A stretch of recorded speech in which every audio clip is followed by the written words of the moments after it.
Happy Easter, everyone. For those of you who are not going to see the usual suspects you see on Easter, I hope that you still have a good Easter Sunday. I'm actually going down to my parents with the lady. It's just the next town down. Happens to be the same town I work in. And I also work in the same office as my mom and stepdad. So we share germs almost every day of the week anyways. So we're going to head to their place, but nobody else is coming. But we're going to go shoot some shotguns, shoot some clays before the dinner starts. And if there's one thing that's great about ultrasonics is they clean everything. Now, if you're into guns, you need to get yourself an ultrasonic because they clean gun parts extremely well and easily. And just take this bad boy apart, throw it in the ultrasonic, get it back, lube it up, put it together, done. Okay, so I got this all set up, ready to cut the base. I meant to show you earlier when I zeroed it in, but I forgot. So here we go.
And that's it.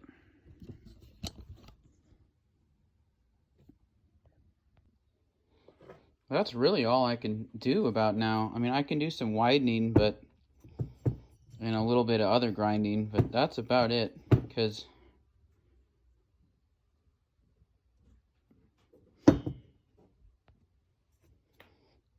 I went conservative on both these cuts on purpose because I think I'm going to end up lowering it more.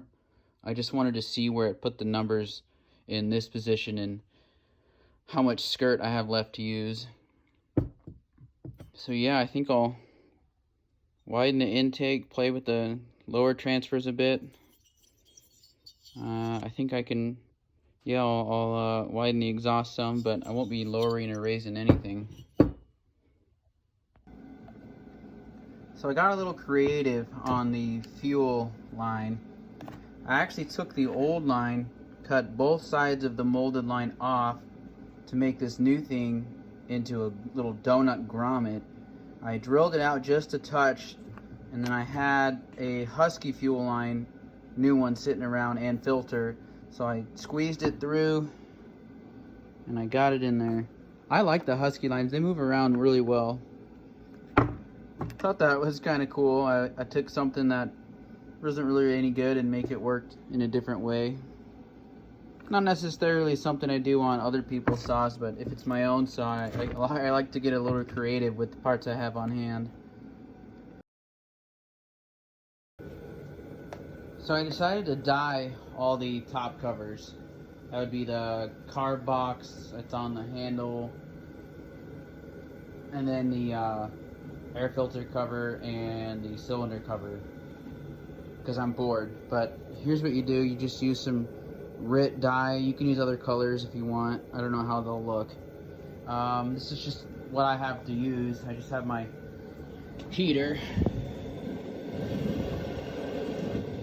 You need to get the water just pretty hot, not necessarily boiling. I think the instructions say boiling, but last time I did it, I just got it real hot. I started with hot water out of the tap, threw it on this thing. I think it took 30 minutes to an hour.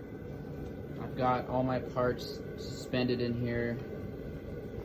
I don't want them touching the bottom. I'm afraid they'll melt if they're touching that metal part.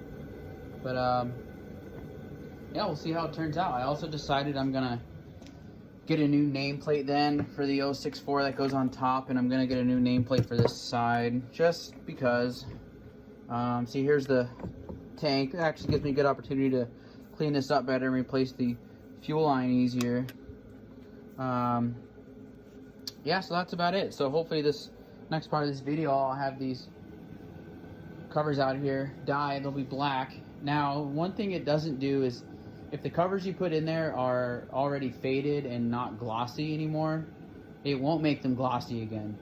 So yeah, if you started with a set of new covers, they would come out nice gloss black, but you know, if you got stains and stuff on the covers, the stains are still going to be there. They'll just be harder to see.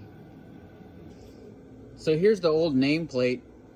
I think I'm going to start hanging these up on my little board here. You know, I got this old Mac bar that's no good, and got that Pioneer sign bought off eBay. I know I have at least another. I've got an 0841. I've got an 056. I might have an 045. That might be all of them. I think that'd be cool. I start putting them on my board. Okay, there's the start of my nameplate wall. I think I'm going to start going across, maybe down a little bit eventually. So these turned out great. Look at these bad boys.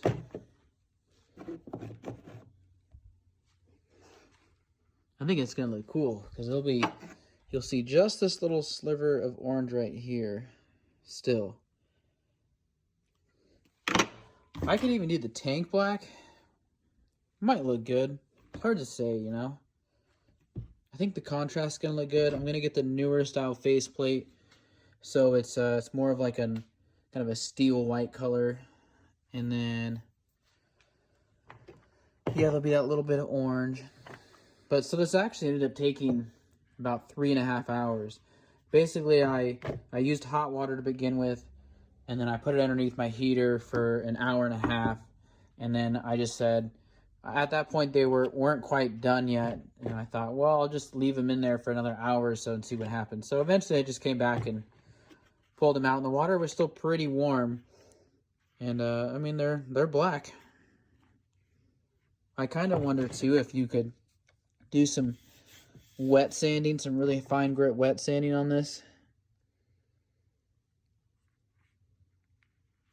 You know, you could start with like a 800 wet. Sand the whole thing and then work your way all the way up to like 2,000 or 3,000.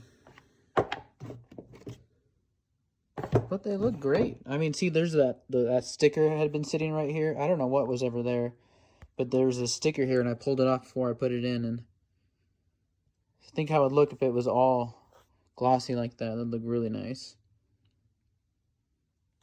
Oh, they look great. I think it's gonna look awesome. Do you guys think I should paint this black? Let me know. Leave me a comment.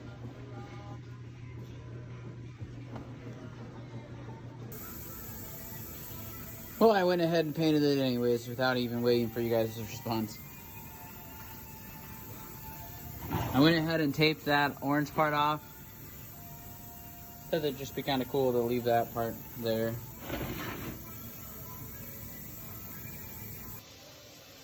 So taking this carb box off, it really allowed me to clean up in there really good. And another thing, right here was a plastic rivet, and back here was a plastic rivet. I don't really know why they would do that. I mean, it already has 5 screws holding it on. I don't know why they wouldn't just put screws on that also. But I had to drill those out, and then I went ahead and just replaced it with some tiny screws and a washer. And I went ahead and just drilled a pilot hole in that. And important, you don't go very deep at all on this side because it does go straight through to the tank. So this crank has some surface rust on it. I don't know if that'd be an issue or not. It's not a big deal. I don't know why it's even got rust on it. But I went ahead and taking my little Scotch-Brite bit here and just kind of going over it real quick. Just cleaning it up. So I went over the entire thing quite a bit better. Really surprising to me there's any rust on this at all. But I mean, it doesn't... The bearing's in great shape. I couldn't see anything going on in there. So I decided on the muffler, I'm going to take off this deflector. I'm going to open this up a bunch, keep the screen, and then I'm going to put a new deflector on in place of it. It'll go all the way to the edge and then back up and around. I still have to wire wheel this, knock off some of this surface rust and paint it. Same thing with the front cover. Okay, so here's where I'm at with the muffler until I can get over to my dad's place, use the welder. So I decided to keep the stock screen. You get it. And instead of putting another port or anything, I'm just going to make this deflector a new deflector over this. I think that's about all I can take it off. There's this little section here which I cut through originally thinking I could do that, and I'm actually gonna have to weld that back up because there's just no way around that area. I'd like to take it all the way out to here, but just the way it's designed, it's not going to be able to happen. But I think that'll be plenty big. I just got to make sure. One thing to think about is, you know, this is pretty big here. I mean, it's probably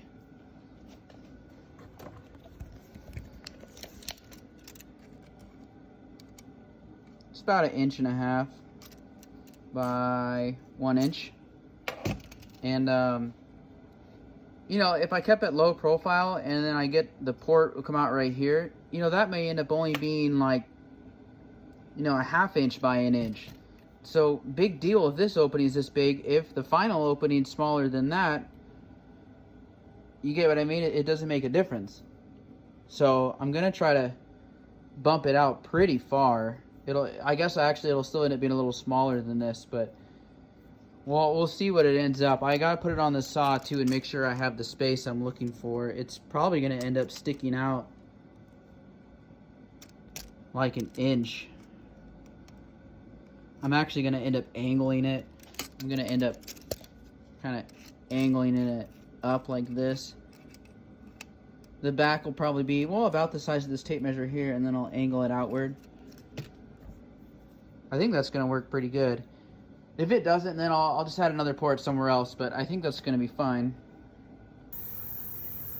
So I ran into some problems with my idea of doing this port. I love the idea, but I'm getting a little ahead of myself because I happen to have another 066, an early 066 in my garage right now, and which is basically the same saw as the 064. And if I put an opening here, you know, that was 1/2 inch, 3/4 inch and came out, it would not fit on the saw. It would hit the case, it would hit the chain brake arm or whatever, flag. So I'm actually gonna have to, I might have to make a piece and fill this back in right here, basically the width of this, and then I'll have to make it fairly low profile. So I probably won't really gain anything from that from what was stock. So that was my mistake, but whatever. I mean, I could also buy a whole new muffler for 15 bucks. So, but I'm gonna run with this for now. It'll look cooler. It'll be a better deflector on there than what it was stock, but I don't think I'm gonna gain from that at all. So I think I'm gonna end up, and there's not even a lot of space over on this side because of the chain brake flag.